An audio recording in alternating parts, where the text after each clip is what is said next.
बोलो श्री कृष्ण भगवान की जय हो। श्रीमद् भागवत महापुराण की जय। श्री भागवत पुराण में 10वां स्कंद पहला अध्याय। भगवान द्वारा पृथ्वी को आश्वासन, वासुदेव देवकी का विवाह और कंस का अत्याचार। राजा परीक्षित ने पूछा, मुनिवर, आपने सूर्य वंश और चंद्र वंश का विस्तार से उल्लेखन किया। अब आप मुझे भगवान श्री कृष्ण और बलराम जी का चरित्र और उनकी लीलाओं के बारे में सुनाइए। भगवान श्री कृष्ण समस्त प्राणियों के जीवनदाता और सर्व आत्मा हैं। उन्होंने यदु वंश में अवतार लेकर जो लीलाएं की, उन्हें विस्तार से हमें सुनाइए। जीवन के समस्त बंधनों से मुक्त होकर महापुरुष जिनका बड़े प्रेम से गुणगान करते हैं, जो समस्त भव रोगों की रामबाण औषधि हैं, उन भगवान श्री कृष्ण की लीलाओं का अमृतपान हमें कराइए। महाभारत के युद्ध में जिनके चरण कमलों की नौका के सहारे मेरे पूर्वजन उस झंझावत से पार हो गए, उन भगवान श्री कृष्ण के चरित्र का गुणगान करके मुझे भी इस संसार सागर से पार उतारिए। कौरव और पांडव के वंश नाश के समय एकमात्र मेरे शरीर की रक्षा करने वाले उन भगवान श्री कृष्ण की महिमा का बखान मेरे सामने कीजिए, जिन्होंने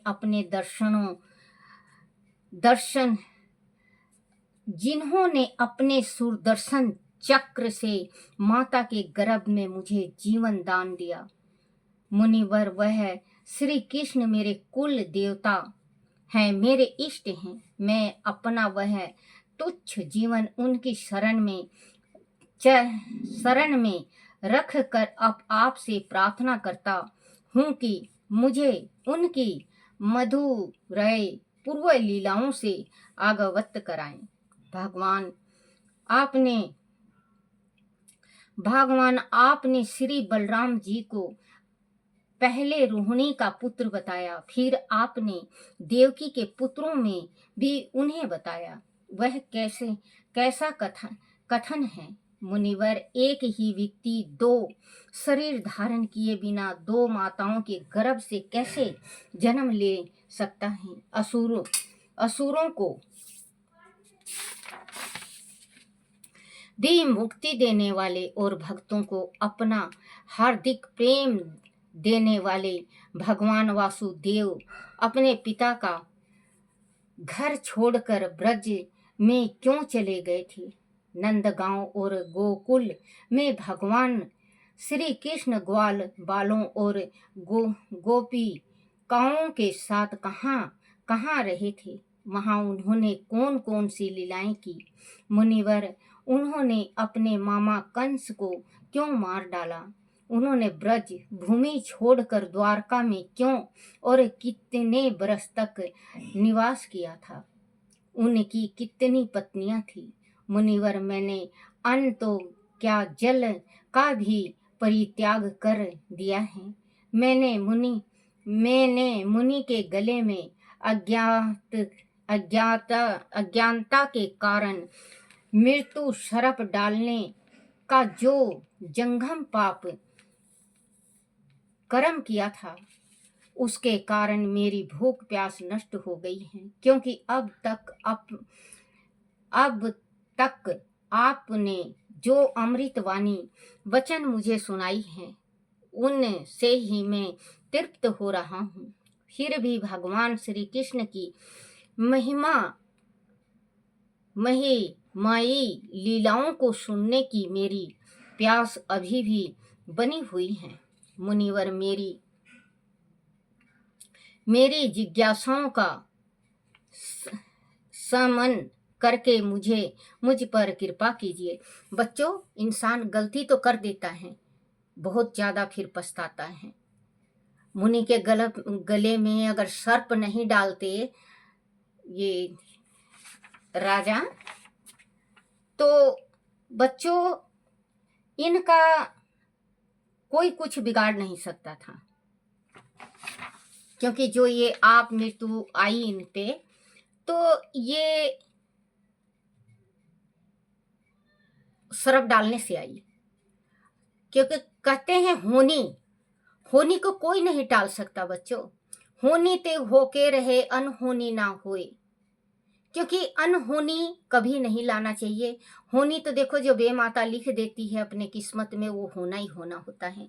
चाहे कितना भी चतुराई कर लो, वो उसको तो होना ही होना होगा। लेकिन कोई कोई होते हैं ना हट्टी, वो अनहोनी को बुला लेते हैं, जिद्दी होते हैं, अनहोनी को बुला लेते हैं।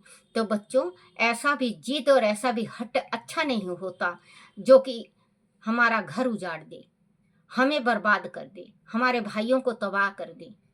आजकल देखो बच्चे, छोटे छोटे थोड़े थोड़े जमीनों के वास्ते भाई भाई को मार दे रहा है। वो जमीन वहीं का वहीं रह जाएगा, लेकिन भाई चला जाएगा, कलंक लग जाता है वो अलग। तो बच्चों, अपना दिमाग से, अपने शांत दिमाग से सोचो कि हम क्या लेके आए हैं और क्या लेके जाना है। ये तो जो हमारी सांसें चल रही है, ये भी एक जैसे बुलबुला नहीं होता है पानी का बुलबुला जैसे हैं। आज है तो कल नहीं। तो सोच समझ के कदम उठाना चाहिए। जो सोच समझ के कदम उठाता है कभी गलती नहीं करता। दिया है मैंने मुनि के गले में अज्ञानता के कारण मृत्यु सर्प डालने का जो जंगम पाप की कर्म किया था, उसके कारण मेरी भूख प्यास नष्ट हो गई है। क्योंकि अब तक आपने जो अमृतमयी वचन मुझे सुनाई है, उनसे ही मैं तृप्त हो रहा हूँ। फिर भी भगवान श्री कृष्ण की महिमा लीलाओं को सुनने की मेरी प्यास अभी भी बनी हुई है। मुनिवर मेरी जिज्ञासाओं का समन करके मुझ पर कृपा कीजिए। श्री सुखदेव जी ने कहा, परीक्षित था बेटा, जो मरे हुए सर्प को ऋषि के गले में डाल दिया था, प्यास लगी थी उस टाइम। कहा, परीक्षित, भगवान की अनुपम लीलाओं के प्रति तुम्हारी जिज्ञासा और प्रेम देखकर मुझे बहुत प्रसन्न हो रही है। भगवान श्री कृष्ण के चरित्र के विषय में प्रसन्न करने वाला श्रोता और वक्ता तीनों ही पवित्र हो जाते हैं। चरित्र के विषय में प्रसन्न करने वाला श्रोता और वक्ता तीनों ही पवित्र हो जाते हैं, जैसे गंगा का जल सभी को पवित्र कर देता है।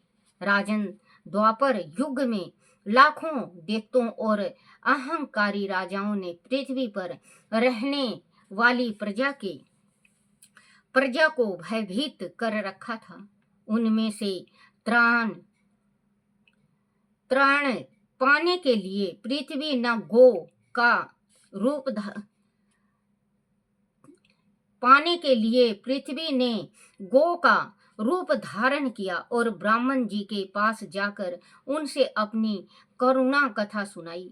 ब्राह्मण जी ने पृथ्वी के कष्टों को सुनकर उसे आश्वासन किया और वह भगवान शंकर के अन्य देवगणों को लेकर पृथ्वी के 7 भगवान के धाम क्षीर सागर के तट पर गए। भगवान जगत के स्वामी हैं और सभी के कष्टों को हरने वाले हैं।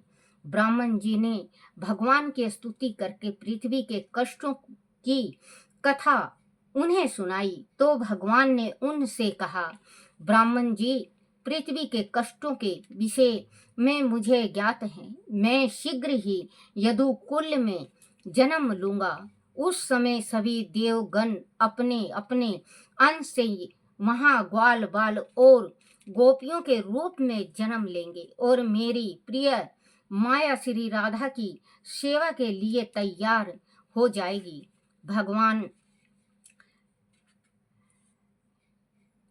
भगवान शेष भी मेरे बड़े भाई के रूप में वहां अवतार लेंगे। तब मैं पृथ्वी का भार हल्का करने का प्रयत्न करूंगा। परीक्षित, ब्रह्मा जी, पृथ्वी और अन्य देवगण भगवान की इच्छा जानकर संतुष्ट होते हुए अपने अपने धाम को चले गए।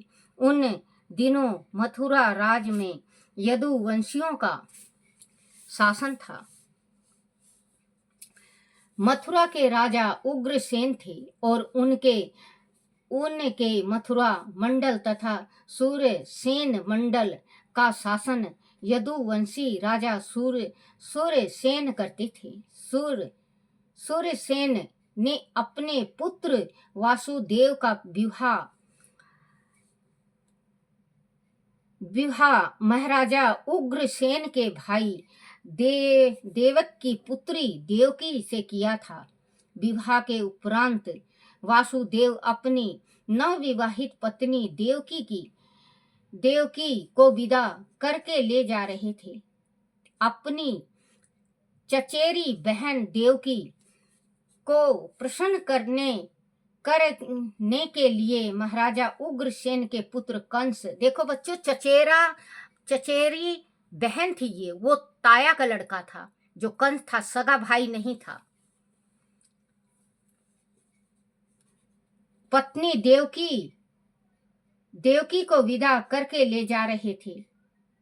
अपनी चचेरी बहन देवकी को प्रसन्न करने के लिए महाराजा उग्रसेन के पुत्र कंस ने उसके रथ के घोड़ों की लगाम अपने हाथों में पकड़ ली और स्वयं रथ को हाँकने लगा। देवक ने प्रचुर ध्यान देकर अपनी पुत्री को विदा किया था। राजन महल से कुछ दूर जाने पर ही आकाशवाणी ने कंस को संबोधित करते हुए कहा, अरे मूर्ख, जिसको तू रथ में बिठाकर लिए जा रहा है, उसके गर्भ की 8वीं संतान तुझे मार डालेगी। कंस बड़ा दुष्ट और पापी था। वह भोज वंश का एक कलंक था। आकाशवाणी सुनते ही उसने तलवार खींच ली और अपनी बहन की चोटी पकड़कर उसे मारने के लिए तैयार हो गया। उसकी इस दुष्टता को देखकर वह हाहाकार मच गया। उसके इस कृत्य को देखकर वासुदेव जी ने उसे शांत करते हुए कहा, राजकुमार, आप भोज वंश के होनहार युवराज हैं और आपने अपने वंश की यश कीर्ति बढ़ाने वाले हैं। बड़े बड़े शूरवीर आपकी वीरता की प्रशंसा करते हैं। इस शुभ अवसर पर अपनी बहन का वध करना क्या आपके गौरव के अनुकूल होगा? वीरवर जिसने जन्म लिया है उसकी मृत्यु तो निश्चित है। जब शरीर का अंत हो जाता है तब जीव अपने कर्मों के अनुसार दूसरा शरीर धारण कर लेता है। यह प्रकृति का सत्य नियम है। दूसरा शरीर प्राप्त करके वह पहले शरीर के कर्मों को भूल जाता है। इसीलिए आप अपना कल्याण चाहने वाले को दूसरों से वैर नहीं करना चाहिए। कंस, यह आपकी छोटी बहन है। यह अभी बच्ची है। इसे तो आपको अपनी कन्या के समान समझना चाहिए। अभी तो इसका विवाह हुआ है। ऐसे में इसका वध करना कहाँ तक उचित है? आप ही इस पर विचार कीजिए। परीक्षित, इस प्रकार वासुदेव जी ने उसे समझाने का प्रयास किया, परंतु वह क्रूर अन्यायी तो अपने संकल्प पर अड़ा हुआ था। उसका हट देखकर वासुदेव जी ने सोचा कि बुद्धिमान पुरुष को अपने बुद्धि कौशल से मृत्यु को टालने का प्रयत्न करना चाहिए। विधाता कि जो इच्छा है होगा तो वही। उन्होंने मुस्कुराकर कंस कंस से कहा, सोम, आपको देवकी से नहीं इसके पुत्र से भय है, सो मैं इसके पुत्रों को लाकर आपको सौंप दूंगा, यह मेरा वचन है। वासुदेव के ऐसा कहने पर कंस ने अपनी तलवार म्यान में रख ली और बोला मुझे आप पर भरोसा है, किंतु यदि मेरे साथ छल किया गया तो मैं किसी को भी नहीं छोड़ूंगा। वासुदेव जी देवकी के साथ अपने घर चले गए। समय आने पर देवकी ने कीर्तिमान नाम का पुत्र को जन्म दिया। वासुदेव जी ने सीने पर पत्थर रखकर अपने पुत्र को लाकर कंस को सौंप दिया। जब कंस ने देखा कि वासुदेव जी ने अपने वचन का पालन किया है तो वह बड़ा प्रसन्न हुआ। उसने हंसकर वासुदेव जी से कहा, वासुदेव जी, आप इस बालक को ले जाइए, इसे से मुझे कोई भय नहीं है, क्योंकि आकाशवाणी के अनुसार देवकी के गर्भ से उत्पन्न 8वें पुत्र द्वारा मेरा वध होगा। उसे आने दीजिए, तब देखेंगे। ठीक है, कहकर वासुदेव जी उस बालक को लेकर वापस चले आए, परंतु मन ही मन वह संकति अवश्य रहे। परीक्षित, इधर देव ऋषि नारद कंस को उकसाने के लिए उसी के पास आए और बोले, कंस, तुम बड़े भोले हो, यह सभी देवगण तुम्हारी मृत्यु की योजना बना रहे हैं और तुम हो कि देवकी के पहले और 8वें पुत्र की बात सोच रहे हो। क्या पता यह पहला पुत्र ही 8वां हो। बच्चों, नारद जी जो थे इधर उधर भिड़ाने में ज्यादा थे, नहीं तो ये जो कंस था तो देवकी का 8वां ही पुत्र मारता, लेकिन इसने फिर 6 पुत्र और 1 पुत्री को जिसने मारना चाहा तो पुत्री बिजली बनके, माँ भगवती बनके कही, दुष्ट, तू मुझे क्या मारेगा, मैं तो जगत जननी हूँ, तुझे मारने वाला तो गोकुल में पैदा ले चुका है। बोले, कंस, तुम बड़े भोले हो, वह सभी देवगण तुम्हारी मृत्यु की योजना बना रहे हैं और तुम हो कि देवकी के पहले और 8वें पुत्र की बात सोच रहे हो। क्या पता यह पहला पुत्र ही 8वां हो।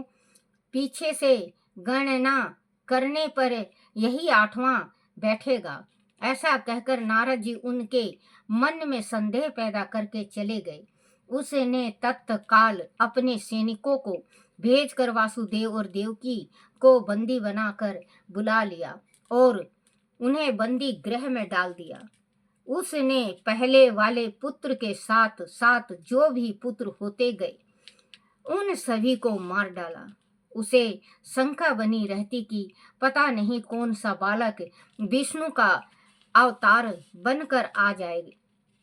कंस जानता था कि पूर्व जन्म में वह कालनेमी नाम का असुर था और उसे विष्णु ने मार डाला था।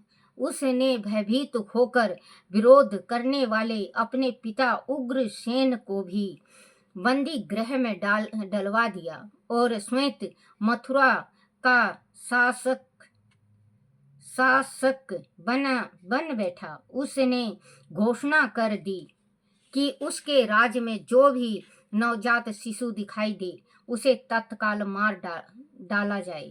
उसकी इस आज्ञा से सारी प्रजा भयभीत हो उठी।